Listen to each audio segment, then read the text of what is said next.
Welcome to your next lesson. This lesson is y equals mx plus b word problems, or in other words, linear equations written in slope-intercept form. For this particular lesson, you're going to want to use a calculator. Any calculator you have will do. Your iPad has a calculator built into it, but you could also download the Desmos, Desmos app, and use that to help you as well.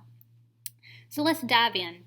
Number 1, Xavier has a lunch food budget of $120 per month. He spends an average of $6 per day on lunch. Write an equation that represents how much money is left in his lunch budget after X days of buying lunch. Okay, so he starts off with $120, but he's going to be spending $6 every day. So if he is spending $6, he's removing $6 from his account. So for this one, in all of these equations, you're going to write, it's going to be y equals something times x plus or minus something. So you're going to replace the m and you're going to replace the b with values. So in this case, that's spending $6 per day and the $120 starting off. Those are the two things that we're going to replace m and b with. So how is that going to look? So I'm going to start off with y equals, m represents the slope in the equation, or since we're dealing with a word problem, you might want to think of it more as a rate of change. So since he's spending $6 per day, that's the rate of change. And that would be negative 6. The rate of change would be negative 6. So we're losing $6 every day. So negative 6x, and then he started off with $120. That's a positive amount, so plus 120. So I can use this equation, y equals negative 6x plus 120, to answer any question regarding Xavier's lunch budget. I could say, like the next problem, how much money is going to be in the account after 7 days, or for any number of days I could figure this out. I could also say, okay, he's got $30, so how many days was he buying lunch for, or something of that capacity. So in this case, part B, how much money is left in his account after 7 days? So I'm going to plug a 7 in place of x. So I'm going to write my equation again, y equals negative 6x plus 120. And now I'm going to replace that x with a 7. So in my calculator, I'm going to do negative 6 times 7 plus 120. Negative 6 times 7. And I get 78.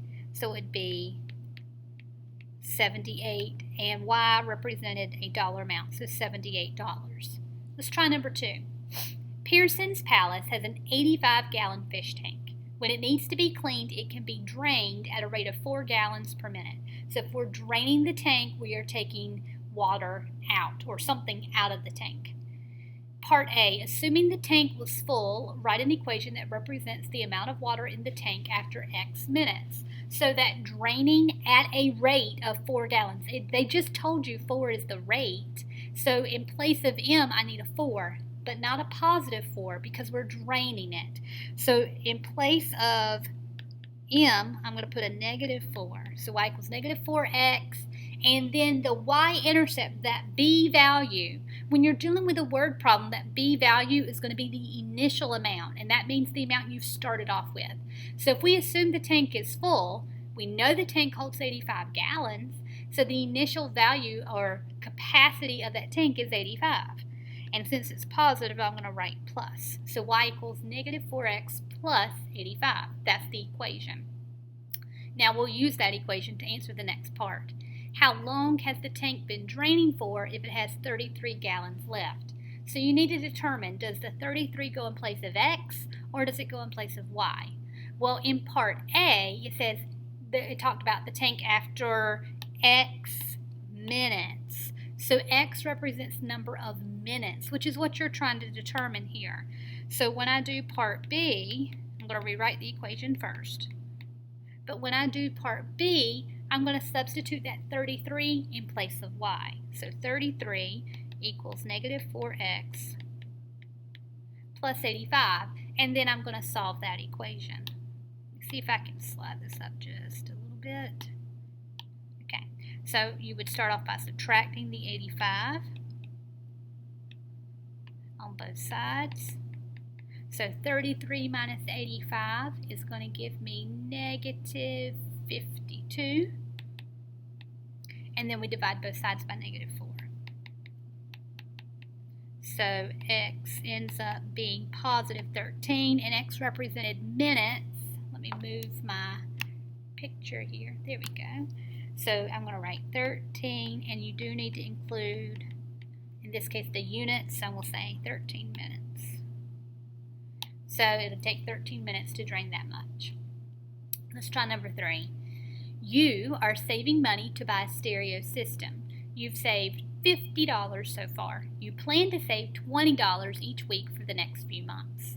Write an equation that represents how much money you have after X weeks.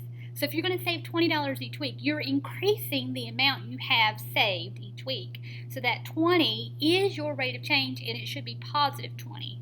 So in place of, I'm going to write my equation, y equals, it's going to be 20x, and we started off with $50, so plus 50. There's my equation. Part B, how much money do you have saved after 1 year? Now this one is a little bit tricky because x doesn't represent years, x represents weeks. So I need, the 1 year does go in place of x. However, if x is written in terms of weeks, I'm not going to write a 1 there because it's 1 year. How many weeks are there in 1 year? 52. So I need to convert my year, in this case, to weeks before I can substitute in. So I'm going to do y equals 20 times 52 plus 50. And then that's going to tell us how much has been saved. That'll be a dollar amount. So I'm going to pull out my calculator, and I'm going to do 20 times 52 plus,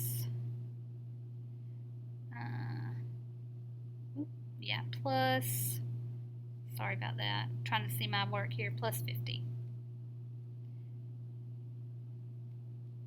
And I get 1,090. Okay, so that's 1,090. And I'm going to highlight that. So that $1,090. Okay, so now try the rest of the problems on your own. So you're going to do 4 all the way to the next page. Try 4 through 13, and then we'll discuss. Good luck.